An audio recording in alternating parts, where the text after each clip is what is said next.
உலகம் முழுவதும் கோடிக்கணக்கான மக்கள் கொண்டாடும் ஒரு முக்கியமான பண்டிகைதான் கிறிஸ்மஸ். ஆனால் கிறிஸ்மஸ் என்ற வார்த்தை எங்கிருந்து வந்தது என்று நீங்கள் எப்போதாவது யோசித்திருக்கிறீர்களா? கிறிஸ்மஸ் என்ற வார்த்தை கிரைஸ்ட்மாஸ் என்பதிலிருந்து வந்தது. இங்கே கிரைஸ்ட் என்றால் இயேசு கிறிஸ்து, மாஸ் என்றால் ஆராதனை என்று அர்த்தம். அதாவது கிறிஸ்மஸ் என்றால் இயேசு கிறிஸ்துவுக்காக நடத்தப்படும் சிறப்பு ஆராதனை என்று பொருள். ஆரம்பகால கிறிஸ்தவர்கள் இயேசு கிறிஸ்துவின் பிறப்பை மிகுந்த பக்தியுடன் நினைவு கூர்ந்தார்கள்.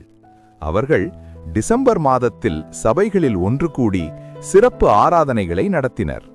அந்த ஆராதனையே கிரைஸ்ட்மாஸ் என்று அழைக்கப்பட்டது. பின்னர் ஆங்கில மொழியில் கிரைஸ்ட்மாஸ் என்று சொல்லப்பட்ட வார்த்தை மெல்ல மெல்ல மாறி கிறிஸ்மஸாக உருவானது.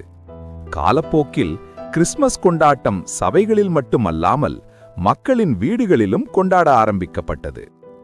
கிறிஸ்மஸ் மரம், விளக்குகள், கேரல்கள், பரிசுகள் இவையெல்லாம் பின்னர் சேர்க்கப்பட்ட பாரம்பரியங்கள். அடுத்த முறை கிறிஸ்மஸ் என்று சொல்லும்போது அது கிரைஸ்ட்மாஸ் என்பதை நினைவில் கொள்ளுங்கள்.